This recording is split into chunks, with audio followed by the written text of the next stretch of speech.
Bonjour, bienvenue sur ma chaîne YouTube PP World. Histoire de bien commencer cette vidéo de test, je commence en courant directement avec le son des 6 micros du XM6. Donc côté essai, j'ai tout donné, en Bluetooth AAC, en Bluetooth LDAC, en filaire. J'ai essayé de savoir le maximum de choses. Je viens de passer 15 jours avec le produit. Donc vraiment, vous allez avoir en plus des essais à l'intérieur du casque, comme maintenant. Des essais dans le métro et tout, vous allez voir, c'est édifiant. Alors, est-ce que le XM6 de Sony parvient à mettre sa tannée à tous les autres casques? C'est ce qu'on va voir, justement. Parce qu'après, il y aura les plus et les moins. Attention, il y a carrément 15 plus et 10 moins. Il y a des choses quand même. Je vais comparer le XM6 avec le XM4, avec le XM5. Donc vous allez voir, ça va être super intéressant. Et c'est parti. Oh là, c'est beau.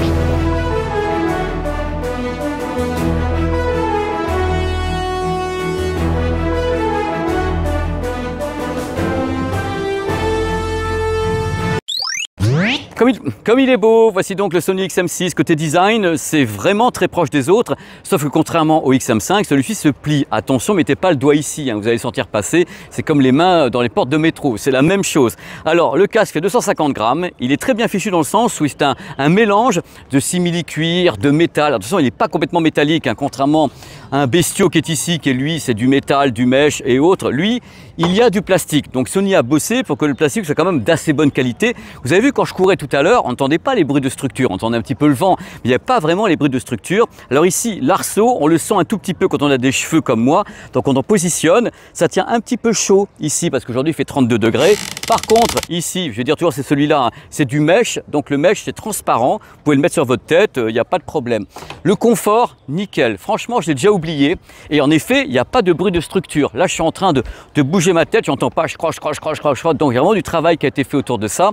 Alors pour les gens qui ont des lunettes, j'ai essayé avec les lunettes ici. Les coussinets sont en mémoire de forme, donc si on rentre la branche de la lunette, ça se passe très bien. On ne perd pas l'isolation passive qui est incroyable. On ne perd pas les qualités audio, on perd rien du tout en mettant des lunettes. Voici un des secrets de ce casque, sa réduction passive. Il est éteint.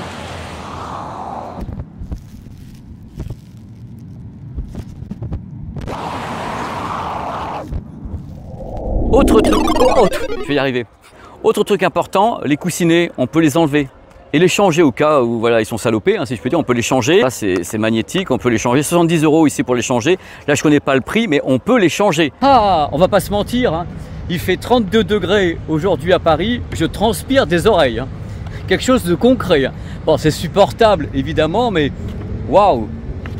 L'hiver, ça va vous tenir chaud quand même. Par contre, j'ai pas d'infos sur le fait qu'il pourrait résister à la pluie ou un truc comme ça. Il n'y a aucune info chez Sony, comme chez la plupart des fabricants. On ne sait pas ce qui se passe si vraiment on est sous la flotte et que badaboum. Là, aujourd'hui, ça va, mais je vous connais par cœur, Ce qui compte pour vous, c'est pas que ce soit joli ou que ça tienne bien sur ma tête. Ce qui compte, c'est les drivers à l'intérieur, donc le son. Alors les drivers Sony, entièrement créés par Sony, avec des fées qui sont penchés sur le berceau comme ça, des ingénieurs du son qui ont dit « Oh, je suis ingénieur du son, tu vas bien sonner, tu vas être très bon, malgré le fait que tu fasses 3 cm de diamètre. » Parce que ça effrayait un petit peu les gens quand j'ai dit que les drivers faisaient 3 cm et pas 4 ou pas 5. Parce que dans l'adage collectif, on dit voilà, des gros haut-parleurs, c'est du gros grave de tous les côtés. Là, ce qui compte quand même, ce sont des drivers à dôme en fibre de carbone avec en plus une bobine perforée, donc c'est vraiment quelque chose de très bien fait, avec une chambre acoustique qui est quand même importante, avec un papier acoustique qui a été travaillé par Sony, donc qui a été tuné par Sony et les ingénieurs du son donc dans le rôle de la fée, donc logiquement ça devrait coller. Ce casque est compatible avec le Bluetooth et les codecs suivants: SBC classique, AAC classique, tout type de smartphone, ainsi qu'avec le LDAC de Sony. Le LDAC, c'est quoi? Rapidement, le LDAC est réservé à l'écosystème Android uniquement. Il n'y en a pas chez Apple. Alors, le LDAC pour les smartphones compatibles permet d'avoir un son en qualité CD qui serait plus proche de l'original que les systèmes AAC ou SBC. Et si on a du 24 bits 96 kHz ou du 24 bits tout court, on peut le faire transiter par le LDAC et avoir un son avec une compression qui est quand même acceptable. Ça reste du compressif, le LDAC, mais c'est du compressif bien fichu parce qu'on a 3 fois le débit numérique du AAC et du SBC. Donc, mon conseil, si vous avez un smartphone qui est compatible LDAC, enclenchez le LDAC avec ce type de produit, que ce soit en effet un smartphone Xperia de chez Sony ou certains modèles asiatiques qui ont du LDAC à bord. Vous l'enclenchez, vous demandez à ce que ça soit fait au travers de l'application et vous aurez, on verra tout à l'heure, un son qui peut être un tout petit peu différent des versions dites classiques AAC ou SBC. Pour info, si sur votre smartphone vous avez un fichier en qualité CD et que vous avez un smartphone qui est LDAC, vous serez très proche de l'original, hein. On sera vraiment kiff-kiff, hein. Par contre, Sony visiblement ne travaille plus avec aptX, donc ne travaille plus avec Qualcomm, donc il n'y a pas d'aptX HD, lossless et tout, non, c'est uniquement SBC, AAC et LDAC. Si vous voulez un casque Sony XM compatible avec tous les codecs, il faut prendre le XM3, qui lui avait tout, hein. Mais il avait tout. Sachez que le casque peut fonctionner en actif ou en passif. Ça veut dire quoi? Ça veut dire que tout éteint, vous n'avez plus qu'à brancher la mini jack sur n'importe quoi, votre PC si vous voulez, et vous aurez le son qui arrivera sur le casque même éteint. Je ne vous conseille pas. Je vous conseille pas parce que du coup il n'y a aucune correction, il n'y a rien du tout, c'est le son un peu brut. Et le son en général, quand on utilise la mini jack sans activer l'électronique du casque, c'est un peu pourri. On va pas se mentir, c'est carrément pourri. Donc si vous voulez écouter ce casque en filaire, donc c'est possible, en filaire analogique, attention, un mini jack, activez l'électronique. Vous verrez la différence, c'est night and day, hein, complètement. Un truc qui m'a vachement déçu chez Sony, regardez comment je suis déçu, c'est qu'on ne peut pas faire entrer de son en USB. En général, l'USB audio, c'est vachement bien parce qu'on peut avoir un signal comme ça sans perte et tout pour attaquer directement les haut-parleurs de qualité, messieurs, dames de qualité. Et là, ils ont dit, ben non, c'est uniquement pour la charge. Donc, l'USB audio, c'est réservé à des modèles comme Apple, comme Sonos Ace, bien sûr Focal Batis. Il y a plein de modèles, même en gaming, qui ont l'USB audio, mais pas celui-ci. Et c'est vraiment pour moi une lacune, surtout quand on dit, ah bah tiens, on sort un casque anti-bruit qui est haute fidélité, qui est haut de gamme avec des ingénieurs du son qui sont venus, ah ça va être super, oui, mais Bluetooth ou bien filaire analogique, et c'est quand qu'on rentre dedans, c'est quand la honte, le français. Quand est-ce que l'on rentre à l'intérieur du produit avec de l'USB audio? Ah ah, sur le XM7. Et il y a un truc super important sur ce casque. Pour la première fois, dans l'écosystème Sony, je prends la voix Air France exprès. Dans l'écosystème Sony, on a du Bluetooth LE et de l'Auracast. Alors c'est quoi Auracast? Ça peut vous servir à quoi? Eh bien c'est tout simple. Imaginez, vous voulez aller visiter le Louvre. Et le Louvre est équipé du Bluetooth Auracast.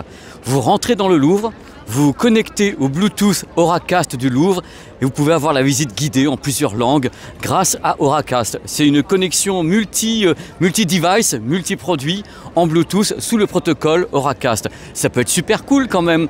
Donc pour la première fois, Sony plonge dans le grand bain du Bluetooth LE Auracast. Techniquement, c'est vraiment génial parce que le Bluetooth Auracast peut s'appairer à des dizaines de produits Auracast avec un seul point d'émission. Donc un musée, on rentre dedans et hop, on s'appaire et on a donc le son d'une visite, de la musique, n'importe quoi, ou bien les horaires de la gare qui peuvent être donc diffusés dans le casque sous le protocole Auracast. J'espère que ça sera adopté, hein. C'est très lent l'adoption d'Auracast visiblement dans les musées ou bien les gares ou bien même les magasins, on peut le faire. Oh là là, oh là. L'audio c'est bien, mais la réduction de bruit c'est bien aussi. Alors la réduction de bruit sur ce produit c'est une première mondiale parce qu'à ma connaissance il y a 12 micros en tout. Ça comprend également les micros pour les appels téléphoniques, il y en a 6. Et les 6 qui sont également consacrés aux appels téléphoniques servent pour le mode transparent. Alors derrière tout ça, il y a bien sûr un processeur. Et Sony a un tout nouveau processeur qui s'appelle le QN3, qui est encore plus rapide qu'auparavant. Le processeur est 7 fois plus rapide que le précédent pour être capable justement de parer les sons forts et les sons faibles. Voilà, il n'y a plus de voiture, il doit être capable de réduire le bruit quoi qu'il arrive à toute vitesse. Là maintenant, le processeur, hop, il doit bosser, il doit dire oh là là, il y a plein de motos, il y a plein de trucs, il y a plein de bruit à réduire. Et hop, il y a un pianissimo, il n'y a plus rien. Il doit aller très vite le processeur pour assurer une super réduction de bruit numérique. C'est ce qui est fait avec le QN3, donc le nouveau processeur à bord de ce casque. Bon, maintenant ça va être la grande cavalcade. Vous allez avoir des captures images qui vont s'afficher ici, puisqu'il y a des modes qui sont très intéressants dans l'application. L'application Sony Phone Connect, qui est une des applications les plus complètes que j'ai jamais vues. C'est-à-dire que les mecs, ils ont dû se dire, qu'est-ce qu'on pourrait faire pour que les gens soient littéralement paumés? Eh bien, je vais tout vous dire. Vous avez bien sûr des modes automatiques, évidemment. Vous avez des modes où si vous rentrez dedans, il faut vous mettre à plusieurs pour essayer de voir ce qui se passe. Donc, parce que le casque, qu'est-ce qu'il fait? À la base, quand vous le mettez sur les oreilles, le premier truc qu'il va faire, c'est qu'il va essayer de savoir comment vous utilisez ce casque, où vous êtes, comment vous l'utilisez. En plus, si vous lui donnez l'autorisation, il peut carrément utiliser Maps. C'est pour vous dire, bah voilà, je suis là et tout. Et tous les jours, quand je rentrerai au même endroit, tu vas activer la réduction de bruit. Vous pouvez créer des routines en plus. C'est ça qui est dingue. Donc, les réglages. tenez-vous bien.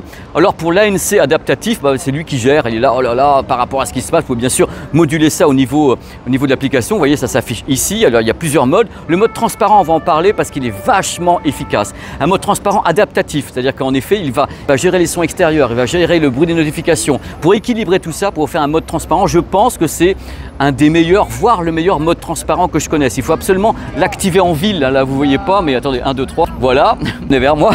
En ville, activez-moi ce mode transparent. Ne vous coupez pas du monde en ville, ne faites jamais ça. En mode d'écoute de la musique, vous avez un mode standard, un mode musique de fond. Par contre, ce qui ne fonctionne pas du tout, je vous le dis tout de suite, c'est qu'il y a un mode cinéma. Alors, c'est quoi le mode cinéma ?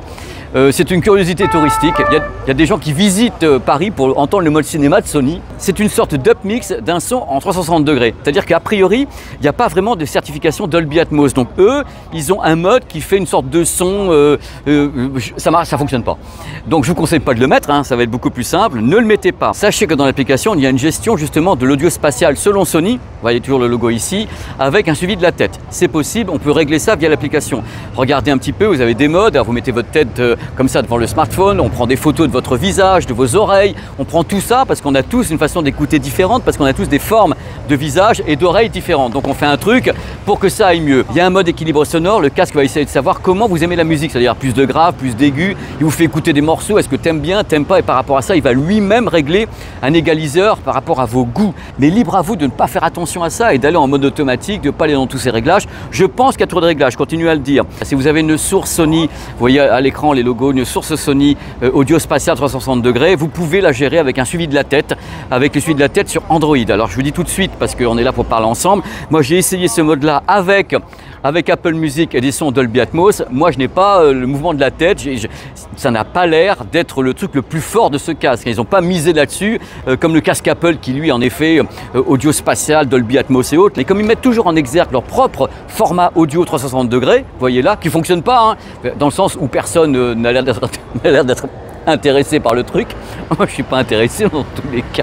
Personne n'a l'air d'être intéressé, donc ils ne veulent pas dire ouais foncez sur le Dolby Atmos. Ils continuent à promotionner leur système à eux, grand bien leur en face ou grand mal, j'en sais rien du tout. Je ne pense pas que les gens achètent ça pour avoir un son spatial avec suivi de la tête. Alors il y a également un mode gaming. Un mode gaming à bord, c'est la première fois que ça arrive, mais attention, à ma connaissance, le mode gaming n'est pas lié à une réduction de latence. Pourquoi? Parce qu'ils ne travaillent pas avec Qualcomm, ils n'ont pas d'aptX low latency, ils n'ont pas de trucs comme ça, ils ont uniquement SBC, AAC et LDAC. Donc ce sont des codecs qui sont bons, c'est pas là le problème, ils ne sont pas spécialement créés pour avoir une faible latence. Même chose, c'est pas des codecs qui sont foncièrement créés pour le Dolby Atmos, tandis que le AAC est adapté par Apple pour faire du Dolby Atmos avec suivi de tête. Ça, c'est des trucs qui seront dans les moins tout à l'heure. Parmi les modes à bord, et j'en parle pas souvent, il y a en Europe des lois sur la limitation du volume sonore. C'est la loi des 100 dB. Et bien là, vous avez un réglage autour de ça, sur la loi des 100 dB. Normalement, Sony respecte ça à un moment donné, vous pouvez pas aller plus loin, hein. Apple aussi, on peut toujours débrayer un petit peu en passant par Android, mais globalement, les marques se conforment à ce mode 100 dB. Ou alors elles vous disent, est-ce que tu veux vraiment le débrayer et te péter les oreilles? Il est vrai que quelquefois ça peut aller très très haut. Justement, ce petit casque là avec ses haut-parleurs de 3 cm, il a de la patate, hein. Il peut aller loin. C'est bien joli tout ça. C'est bien joli, mais maintenant ce qui est important, c'est de savoir ce que ça vaut sur le terrain. On va passer un petit moment ensemble, je vais vous décrire les choses au mieux. Il y aura également des mesures d'un ingénieur acoustique, je vais décrire le plus simplement possible, n'ayez pas peur des courbes et autres. Ça va être écrit, ça va être décrit, comme ça on va vraiment savoir à qui on a affaire. Qui est ce XM6? Est-ce que vraiment il met satané à tout le monde? Est-ce que c'est le meilleur en réduction de bruit numérique? Et si on tenait le meilleur casque anti-bruit de 2025? On va voir ça. On va voir ça avec émotion parce que moi je suis tout content de faire cette vidéo parce que les XM dans ma carrière ce sont des casques super importants. J'ai adoré tester le 3 qui a eu tous les codecs audio, le 4, le 5 qui se pliait pas à New York et tout. J'ai trouvé ça génial de le faire. Et là j'étais super anxieux pour le 6. Est-ce qu'ils ont changé quelque chose réellement ou est-ce que c'est la lignée? Parce que vous savez, quelquefois quand on a des gros numéros comme ça, des XM ou bien des QC35 ou des trucs comme ça, on n'ose pas bouger les choses. Parce qu'on se dit si on bouge trop les choses, les gens vont être paumés. Donc on change pas les signatures sonores, on change pas les designs. On est là pourvu que les gens continuent à acheter notre casque, on s'en est là quoi. Donc je peux vous dire d'avance qu'on va parler de la qualité audio, on va parler de la réduction de bruit numérique et on finira avec les appels téléphoniques. Et il y a des surprises partout, des belles surprises, vous allez certainement aimer ce que je vais vous dire. Parce que d'abord ce que je peux vous dire c'est que ce casque, malgré ses haut-parleurs de 3 cm qui ont effrayé tout le monde, ah ça fait 3 cm le haut-parleur, ça va rien cracher, on va être sur un son de radio réveil et tout. J'ai tout entendu dans les commentaires, j'étais là, j'ai dit oh ils sont trop forts, c'est la communauté au top, goldé. Et non, malgré les oiseaux de mauvaise augure, malgré les 3 cm des haut-parleurs du Sony XM6, on a du grave. Et on a vraiment du grave, on a de la dynamique, on a tout ce qu'il faut, on a du volume sonore, il y a tout ce qu'il faut, because, super traitement audio, because, chambre acoustique, because, c'est bien affiné, c'est bien réglé, c'est superbe. Alors il faut savoir un truc, je vais commencer par parler des 3 casques, hein, XM4, XM5, XM6. Si on parle uniquement du grave, c'est à peu près la même chose. Regardez les courbes qui vont apparaître, les 3 casques ont à peu près le même niveau de grave, le même côté très percutant, mais sans en faire trop, je veux dire. Malgré tout, c'est pas un Bose. Bose fait beaucoup de grave, par exemple. Mais eux, ils ont un grave qui est encore dans les cordes. C'est-à-dire que c'est pas le truc où tu dis oh là là, c'est pas possible. Il peut le faire, hein. Si vous poussez tout à fond, il va le faire. Il y aura une limite également sur le grave parce que le haut-parleur, il va dire à un moment donné, ben non quoi. Moi, je suis pas une discothèque, pas du tout. Donc alors, le grave soutenu, un beau grave. Et après, si on compare le 6 avec le 4 et le 5, c'est là que tout change. Il y a un travail sur le médium et il y a un travail sur l'aigu et pas un petit travail. Alors sur le médium, moi j'ai senti une chaleur immédiate. Et globalement, le truc, c'est que j'ai senti...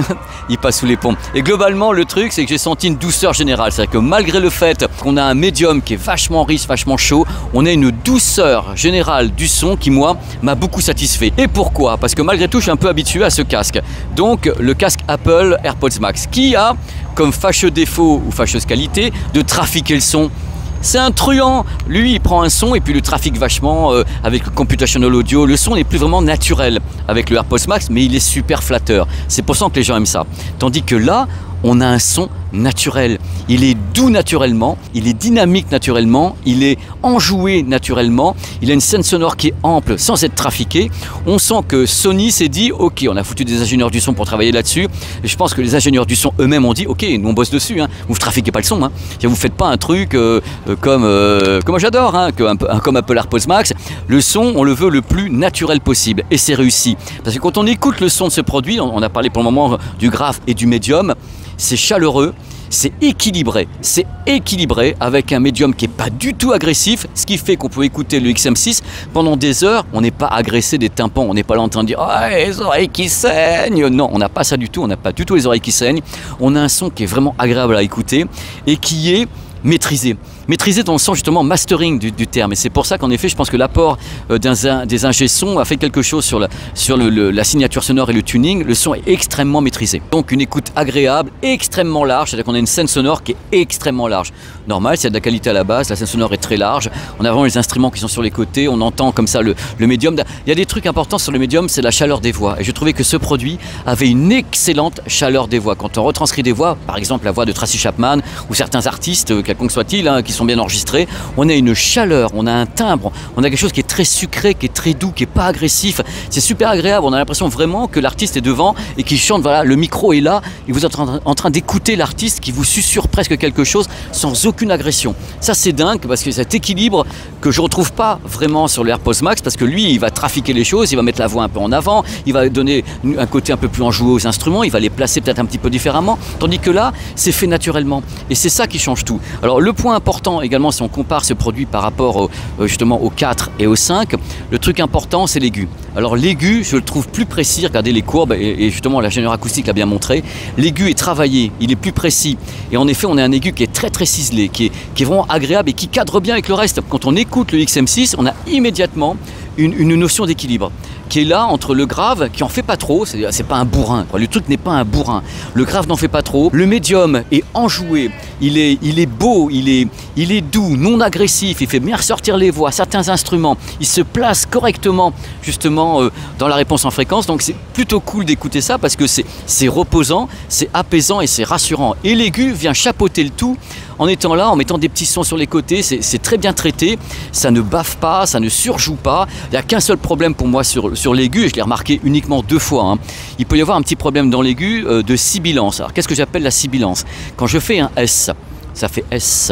Quand il y a une sibilance, ça peut faire feu. Voilà, ça peut faire une petite sibilance. Je l'ai vu notamment sur un morceau de Mike Oldfield qui s'appelle Foreign Affair. À ce moment-là, quand vous écoutez le morceau, il y a une jeune fille qui dit « It's a foreign affair ». Et le It's a Foreign Affair est très difficile à faire passer et lui, il le passe moyennement. Lui, comme il retape le son et qu'il en fait de tous les côtés, il va faire It's a Foreign Affair. Là, vous voyez où j'en suis, le mec, je suis là pour vous dire des trucs comme ça. Donc il est sensible, légèrement sensible, quelquefois à de la sibilance. Mais il faut tendre l'oreille. Hein. Moi, c'est mon métier d'écouter des casques. Je passe mon temps avec des casques rivés sur mes oreilles et je suis tellement heureux de faire ça. Mais là, j'ai senti le petit truc parce que c'est mon morceau favori pour tester ça. Le casque, si on le compare avec d'autres casques, est quand même super équilibré. C'est un casque qui n'est pas fatigant, un casque agréable à entendre. C'est un casque qui n'est pas pollué. Il pollue pas le son, c'est-à-dire qu'il est, il est pas neutre. Je peux pas dire qu'un casque est neutre, j'y arriverai pas, je vous dirai pas qu'il est neutre. Mais quand on regarde les courbes, on s'aperçoit qu'il n'y a pas une bosse monstrueuse, des trucs comme ça. Il est agréable à entendre. Lui, il a une toute petite brillance, il est en effet au plus proche de la... au plus proche de la source, et c'est, je pense, exactement ce que voulaient les ingénieurs de Sony quand ils ont fait le sketch à Madrid. Non, on veut que ça soit proche de la source. Bah, ils sont arrivés sur quelque chose qui était quand même très proche dans le sens où il n'en fait pas des caisses. Il ne te dénature pas le son. C'est ça que j'essaie de vous dire. Le son n'est pas dénaturé. Alors certaines personnes diraient qu'il manque ci, qu'il manque ça, qu'il n'y a pas assez de grave. Il y a un égaliseur, hein, si vous voulez. Hein. Et en même temps, l'application vous demande quel type de son vous voulez. Vous pouvez très bien lui dire, moi je veux du grave, du médium, du truc. Mais globalement, si on le laisse dans ses paramètres, il est super agréable à entendre.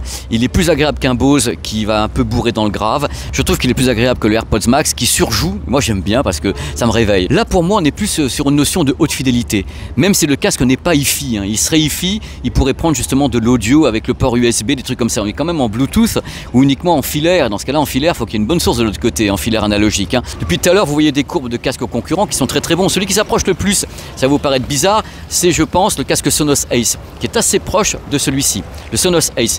On verra tout à l'heure pour la réduction de bruit numérique, mais le Sonos Ace était agréable à écouter. Hein. C'est Sonos, hein. Ils font de la musique à la base. Hein. Donc c'est des gens qui travaillent bien. Et même chose, Sony, hein. C'est des ingénieurs du son, c'est de la musique, c'est sur des musiques. Donc fatalement, il y a quelque chose autour de ça. Donc on sent qu'il y a quand même une famille, il y a quand même une idée autour de ces produits qui sont faits avec des familles d'ingénieurs et des familles autour de Sony Music qui travaillent ces produits. Concernant la qualité audio, j'ai un autre truc à dire. Parce que autant en qualité audio, SBC, AAC, le son est identique. Autant à mon avis, c'est pas forcément le résultat des mesures, à mon avis quand on passe en LDAC, donc avec le son LDAC avec 3 fois le débit de ce qu'on a avec le AAC, donc par exemple ce qu'on a avec Apple, 3 fois débit, ça s'entend. Ça s'entend, moi j'ai trouvé que le son était plus ample et plus défini dans l'aigu, avec le LDAC. Je dis pas plus, je dis pas qu'il y a un fossé entre les deux, c'est pas vrai, il n'y a pas de fossé. Il n'y a pas non plus le côté, je sais que c'est du LDAC, donc je pense que c'est bon. J'ai entendu quelque chose, et il y a encore un truc avec, oh là là, je coupe les décibels en 4, oui. Mais le LDAC apporte un truc sur les sources qui sont extrêmement bien enregistrées, extrêmement précises, donc des fichiers en 24 bits qui sont bien enregistrés. Donc moi j'ai entendu un son qui me paraissait plus libéré encore, qui est encore plus défini, plus large et plus précis, plus doux, plus... Voilà, je trouvais que c'était encore meilleur. Attention, si vous n'avez pas de Xperia, si vous n'avez pas de LDAC, pas de panique, hein, tout ce que j'ai dit avant est valable pour tous les signaux classiques, donc SBC, AAC, avec tous les smartphones. Mais quand même, si vous avez la chance d'avoir un modèle Android qui serait compatible LDAC, faites l'essai. Je suis content de vous parler, donc j'en fais des caisses comme ça au bord de l'eau. Et maintenant, on va passer à la réduction de bruit numérique. Alors, le challenge pour Sony avec les réductions de bruit numérique, c'est d'exploser la gueule de celui-ci, notamment, et d'essayer aussi d'exploser la gueule des Bose. Et je dois dire que là, c'est assez impressionnant. J'ai parlé tout à l'heure à un abonné qui avait le XM5, qui a acheté le 6, et lui-même m'a dit, puis regardez. Salut Thomas. Salut. Thomas, t'es venu me voir dans la rue comme ça, avec tes potes ici qui sont là, pendant que je tournais. Alors Thomas, alors c'est incroyable, parce que tu l'as. Ouais, excellent casque, incroyable. Je l'ai acheté, j'avais le XM5 juste avant, et pour le coup, la réduction de bruit est vraiment différente. Je l'utilise dans le métro tous les jours et j'entends vraiment plus du tout ce qui est la sirène, les gens qui parlent, les bruits même quand les fenêtres sont ouvertes. Voilà, c'est horrible ça c'est le pire.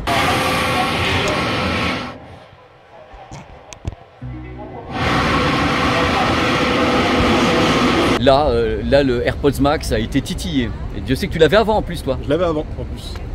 Merci beaucoup. Voilà. Et salut les amis aussi. Salut. Ciao. En effet, il y a une montée en puissance de la réduction de bruit numérique. Une des clés des qualités de ce casque en réduction de bruit numérique, c'est que le casque est super bien isolé naturellement. Isolation passive de ouf. Donc déjà, vous mettez le casque, même éteint, bah, ça se passe vachement bien. Donc en plus vous rajoutez 8 micros derrière pour gérer la réduction de bruit numérique avec un super processeur et tout de tous les côtés. Ouais, ça va vachement bien. Regardez les mesures, ça fonctionne super bien, notamment dans le grave. Avant il y avait un problème, je crois, à 80 Hz ou 120 Hz sur les anciens modèles. Je peux vous dire qu'elle est au niveau de celle-ci et c'est la première fois que je fais un test de produit en disant que la réduction de bruit équivaut à celle des AirPods Max. C'est la première fois. En effet, si vous regardez les mesures, le truc important, c'est de dire que là, quelle que soit la fréquence, le modèle Sony arrive à réduire le bruit de 30 à 35 dB. Et ça, c'est admirable. C'est ce que fait en effet celui-ci, entre 30 et 35, toutes les fréquences, tandis que d'autres modèles, par exemple, sont très très bons sur le grave, très très bons sur le médium, très très bons sur l'aigu. Lui, il fait comme le AirPods Max, toutes les fréquences, bing, badaboum, il arrive à les réduire. Et c'est super impressionnant.